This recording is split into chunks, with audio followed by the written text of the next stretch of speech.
इस वीडियो में हम लोग 10 ऑब्जेक्टिव प्रॉब्लम डिस्कस करेंगे और सारे प्रॉब्लम यहाँ पे फिगर बेस्ड होंगे। तो चलिए एक एक करके इनको देख लेते हैं जल्दी से। क्वेश्चन नंबर 1 है, student carries out an experiment and plot the V I graph of 3 sample of nichrome wire with resistance R1 R2 R3 respectively, which of the following is true. तो यहाँ पे अगर रेजिस्टेंस को आपको check करना होगा किसका रेजिस्टेंस ज्यादा किसका कम है, तो आपको यहाँ पे या तो वोल्टेज को सेम कर देना है या फिर सेम करंट पे वोल्टेज को चेक कर लेना है। तो यहाँ पे हम लोग क्या कर रहे हैं, वोल्टेज को सेम रख रहे हैं और सेम वोल्टेज पे हम करंट को चेक करेंगे। तो मान लो वोल्टेज ये ले लिया और इसी पे हम तीनों का करंट चेक कर लेंगे। ठीक है, यहाँ से एक लाइन आपको ड्रा करना है।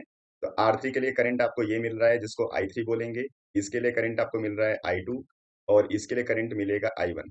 तो जिसके लिए करंट ज्यादा मिलता है उसका रेजिस्टेंस कम होता है, क्योंकि आपको पता है रेजिस्टेंस और करंट का इनवर्स रिलेशन होता है। तो यहाँ पे I1 का करंट ज्यादा है, मतलब इसका रेजिस्टेंस सबसे कम होगा। तो R1 सबसे कम होगा, फिर R2 और फिर R3, मतलब R3 यहाँ पे सबसे बड़ा होगा। इसलिए आंसर आपको यहाँ पे सी वाला सही कर देना है। ठीक, चलिए क्वेश्चन नंबर 2 पे चलते हैं। क्वेश्चन नंबर 2 में यहाँ पे 4 सेटअप बने हुए हैं और कह रहा है कि इसमें किसमें बल्ब ग्लो करेगा। तो चारों में आप देखोगे तो 6 वोल्ट की बैटरी यहाँ पे कनेक्ट की गई है, यानी चेंज यहाँ पे केवल इस सोल्यूशन का है। तो पहले में डायलूट HCl लिया गया है और आपको पता है कि HCl डिसोसिएट होगा H प्लस Cl माइनस में, मतलब आयन जनरेट करेगा और आयन जनरेट करेगा तो ये सर्किट कंप्लीट होगी और ये बल्ब ग्लो करेगा। दूसरे वाले में शुगर सोल्यूशन लिया गया है। शुगर सोल्यूशन कभी भी आयनाइज नहीं होता, ये आयनाइज नहीं होगा तो आयंस जनरेट नहीं होंगे, इसलिए ये सर्किट कंप्लीट नहीं होगी, इसलिए जो बल्ब है वो ग्लो नहीं करेगा। थर्ड वाले में एल्कोहल है, ये भी आयनाइज नहीं होता, इसलिए यहाँ पे भी बल्ब ग्लो नहीं करना चाहिए। फोर्थ वाला लाइम वाटर है, लाइम वाटर आयन जनरेट करता है, इस वजह से यहाँ पे भी सर्किट कंप्लीट होगी और बल्ब ग्लो करेगा।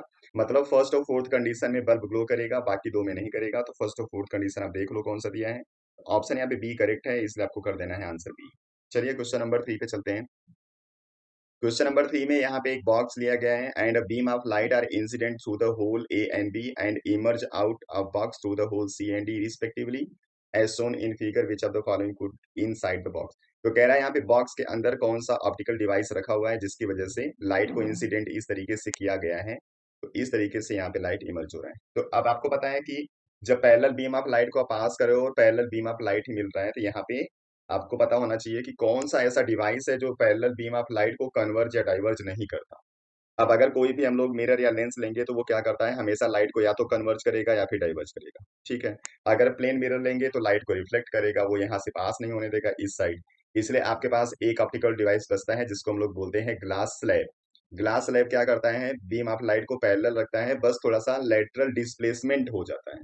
यहाँ पे लेटरल डिस्प्लेसमेंट आपको दिख रहा है, पैरेलल बीम ऑफ लाइट पहले भी रहता है और बाद में भी रहता है, इसलिए इसके अंदर जो कुछ भी रखा होगा वो ग्लास स्लैब होना चाहिए, इसलिए ऑप्शन आप कर दोगे ए। चलिए फोर्थ पे चलते हैं।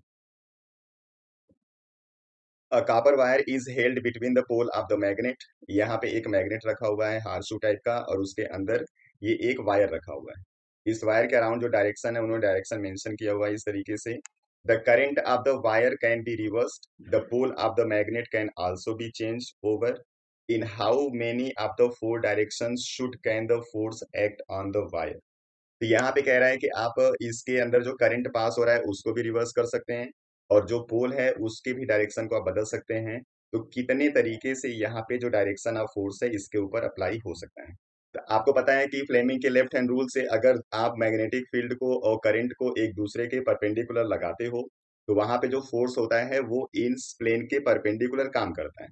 तो इस प्लेन के वो अपवर्ड भी काम कर सकता है और डाउनवर्ड भी काम कर सकता है।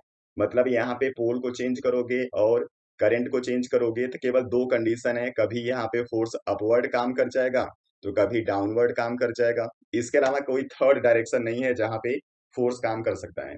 इसलिए आप यहाँ पे लिखोगे कि केवल दो यहाँ पे डायरेक्शन होगा जहाँ पे फोर्स काम कर सकता है, वो होगा अपवर्ड और डाउनवर्ड।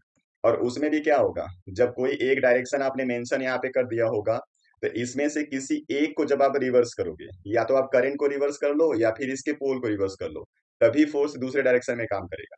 अगर दोनों को एक साथ हम चेंज करेंगे तो फोर्स की डायरेक्शन सेम रहेगी। इसलिए यहाँ पे केवल दो डायरेक्शन आप लिखोगे, इसलिए आंसर इसका हो जाएगा बी। चलिए क्वेश्चन नंबर आते हैं 5 पे।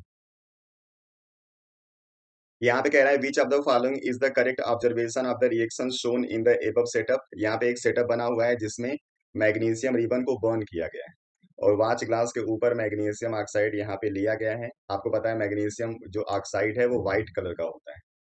और यहाँ पे जब इसकी बर्निंग होती है तो यहाँ पे एक इंटेंस फ्यूम जनरेट होता है व्हाइट कलर का। आपको इसी बेस पे ऑब्जर्वेशन चेक करना है। तो पहला है brown powder of magnesium oxide is form. ये ब्राउन पाउडर नहीं फॉर्म होता, पहला गलत है। Colourless gas which turn lime water milky is observe. अब लाइम वाटर मिल्की को करने वाला गैस होता है CO2। और यहाँ पे जब मैग्नीशियम को हम बर्न करते हैं तो CO2 गैस जनरेट नहीं होता, इसलिए सेकंड वाला ऑप्शन भी गलत है। थर्ड है magnesium ribbon burn with brilliant white light. ये वाला सही हो जाएगा क्योंकि व्हाइट फ्यूम्स जनरेट होता है यहाँ पे। चौथा है reddish brown gas with a smell of burning sulphur. ये बर्निंग सल्फर की स्मेल सल्फर के कंपाउंड में आता है, यहाँ पे सल्फर कंपाउंड है नहीं, इसलिए ये भी गलत है। इसलिए ऑप्शन आप कर दोगे यहाँ पे सी करेक्ट। क्वेश्चन नंबर 6 है which of the following are the function of Y. यहाँ पे जो फिगर है ये यूट्रस का फिगर बना हुआ है, जिसमें ये आपका जो एक्स है इन्फेंट है, वाई यहाँ पे इसके अंदर की पूरी कैविटी है, और जेड यहाँ पे यूटेराइन वाल है। तो जो अंदर की कैविटी होती है इसके अंदर एक फ्लूइड भरा होता है जिसको हम लोग बोलते हैं एमनियोटिक फ्लूइड। और यही एमनियोटिक फ्लूइड उस बच्चे को सपोर्ट करता है किस चीज में, जो शॉक होता है उसको एब्जॉर्ब करता है, ये सही है। न्यूट्रिएंट की सप्लाई करता है, यहाँ से बहुत सारे मटेरियल होते हैं जो इन आउट होते रहते हैं, ये भी सही है। इसके अलावा ये टेम्परेचर को मेंटेन करता है, इस बेबी को बॉयंसी प्रोवाइड करता है जिसकी वजह से पूरे यूट्रस के अंदर ये आसानी से मूव करता रहता है। तो सपोर्ट द फीटस ये भी सही हो जाएगा क्योंकि ये बॉयंसी प्रोवाइड करेगा। And insulate the baby, insulate the baby का मतलब वही हो गया कि वो टेम्परेचर को मेंटेन करके रखता है। तो यहाँ पे जो सारे ऑप्शन है वो करेक्ट है, इसलिए आप देख लो इसमें कौन सा सही हो जाएगा। तो आपको लिख देना है ऑल ऑफ दीज, ये सारा सही है। क्वेश्चन नंबर 7 है in the given transverse section of the leaf identify the layer of the cell where maximum photosynthesis occur. यहाँ पे इस लीफ के अंदर कुल 4 अलग अलग पार्ट दिए गए हैं, जिसमें जो ऊपर वाला पार्ट है और जो नीचे वाला पार्ट है इसको हम लोग बोलते हैं एपिडर्मिस। तो एपिडर्मिस में ये जो नीचे वाला है उसको लोअर एपिडर्मिस बोल देंगे, ऊपर वाले को अपर एपिडर्मिस बोल देंगे। तो ये दोनों एपिडर्मिस हो गया, और एपिडर्मिस के अंदर क्लोरोप्लास्ट नहीं होता, इसलिए ये दोनों फोटोसिंथेसिस में इन्वॉल्व नहीं होंगे। इसके बीच के दो जो लेयर है इनको हम लोग बोलते हैं मीजोफिल सेल। और मीजोफिल सेल के अंदर क्लोरोप्लास्ट प्रेजेंट होता है, और जब क्लोरोप्लास्ट प्रेजेंट रहेगा तो फोटोसिंथेसिस में ये इन्वॉल्व होगा। तो मीजोफिल सेल और एक होता है बंडल सीथ, यही इसी दोनों सेल के अंदर क्लोरोप्लास्ट बहुत ज्यादा अमाउंट में होता है और ये इन्वॉल्व होता है फोटोसिंथेसिस में। तो आपको लिख देना है सेकंड लेयर और थर्ड लेयर से फोटोसिंथेसिस होगी, इसलिए ऑप्शन इसका हो जाएगा बी। चलिए next problem. Identify the circuit in which the electrical component have been properly connected. यहाँ पे 4 अलग अलग सर्किट दिया गया है, आपको चेक करना है कि कौन सा यहाँ पे सर्किट है जो करेक्ट कनेक्ट किया गया है। तो सबसे पहले आपको जब भी ऐसा कोई प्रॉब्लम देता है तो आप वी को चेक किया करो और ए को। जो ए है वो सीरीज में कंबाइन होना चाहिए और जो वी है वो रेजिस्टेंस के पैरेलल कनेक्ट होना चाहिए। यहाँ पे जो वोल्टेज है इसको इन्होंने सीरीज में कनेक्ट कर रखा है पूरे सर्किट के साथ, इसलिए ये नहीं चलेगा। यहाँ पे भी सीरीज में कनेक्ट है, ये भी नहीं चलेगा।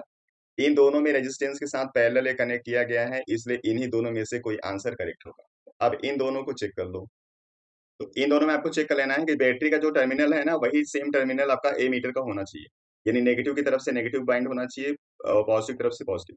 यहाँ पे नेगेटिव तरफ से नेगेटिव बाइंड होता हुआ आपको दिख रहा है, इसलिए ये वाला आपका हो जाएगा करेक्ट। यहाँ पे नेगेटिव की तरफ से इसका पॉजिटिव बाइंड है नहीं, ये कनेक्शन सही नहीं है, इसलिए ये गलत हो जाएगा। इसलिए ऑप्शन आप कर दोगे यहाँ पे सही सेकंड वाला। चलिए चलते हैं नेक्स्ट पे, question number 9। A light ray enter from medium A to medium B as shown in figure. The refractive index of medium B relative to A will be। यहाँ पे बहुत बड़ा कन्फ्यूजन होता है कि हम मीडियम कौन सा ले रहे हैं और किस तरफ से हम लोग इसको मेजर करेंगे, मतलब कि जो हमारा नॉर्मल है उस नॉर्मल को हम ये वाला एज्यूम करेंगे या फिर ये वाला। ठीक है, तो आपको कन्फ्यूजन इसमें बिल्कुल भी नहीं होना चाहिए। आप लोग ये जान लेना कि ये वाला मीडियम ए है, मतलब यहाँ से लाइट जा रही है। ये वाला मीडियम बी है जिसके अंदर लाइट एंटर किया हुआ है, इसलिए ये वाला हमारा नॉर्मल होगा। नॉर्मल से इसका जो एंगल है वो ज़्यादा बना हुआ है, और नॉर्मल से ये एंगल कम है।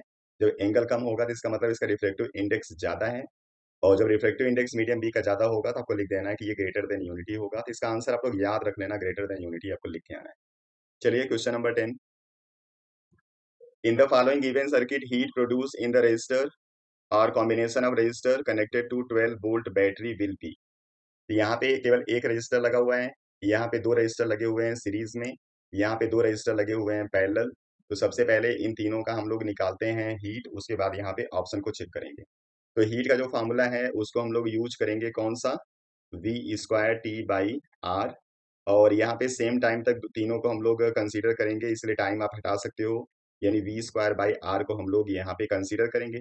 तो यहाँ पे कैलकुलेशन आपको नहीं करना है, क्योंकि आपको बस यहाँ पे कंपेयर करना है, इसलिए आपको चेक करना है केवल आर। आर जिसका जितना ज्यादा होगा उसका हीट उतना ही कम होगा, क्योंकि इनवर्स रिलेशन है ये। ठीक है, तो पहले तीनों का आर देख लेते हैं। तो इसमें कोई दूसरा कनेक्शन है नहीं, इसलिए आर की वैल्यू 2 यूज करना है। यहाँ पे इन दोनों को सीरीज में कनेक्ट कर दोगे तो आर इक्वल टू हो जाएगा 4 ओम। और तीसरे में आप इसको पैरेलल कंबाइन करोगे तो आ जाएगा 1/r इक्वल टू 1/2 1/2 2/2 1, यानी r इक्वल टू यहाँ पे रहेगा 1। इन्हीं तीनों को चेक कर लो। तो यहाँ पे r सबसे कम है, इसलिए इसका हीट होगा सबसे ज्यादा। ठीक है, यहाँ पे r सबसे ज्यादा है, इसलिए इसका हीट होगा सबसे कम। और यहाँ पे r इंटरमीडिएट है, इसलिए हीट की वैल्यू यहाँ पे इन दोनों के बीच की होगी। ठीक है, अब चेक कर लो। लिखा हुआ है कि हीट यहाँ चारों में सेम रहेगा, तो ये गलत है। दूसरा है minimum in case one. Case one में मिनिमम होगा, तो मिनिमम नहीं है, यहाँ पे इंटरमीडिएट है। Maximum in case second. Case second में मैक्सिमम है, ये केस सेकंड में मैक्सिमम नहीं है, मिनिमम है, तो ये भी नहीं चलेगा, ये भी नहीं चलेगा। Maximum in case third. Case third में कह रहा है मैक्सिमम होगा, ये सही है, क्योंकि केस थर्ड में हमने मैक्सिमम कंसीडर किया हुआ है, इसलिए आंसर इसका हो जाएगा डी। इस तरीके से आपको फिगर बेस्ड कोई प्रॉब्लम देता है तो आपको सॉल्व करना है। चलिए नेक्स्ट वीडियो में फिर आएंगे कुछ ऐसे ही प्रॉब्लम लेके, तब आप लोग पढ़ते रहिए, अपना ख्याल रखिए, थैंक यू।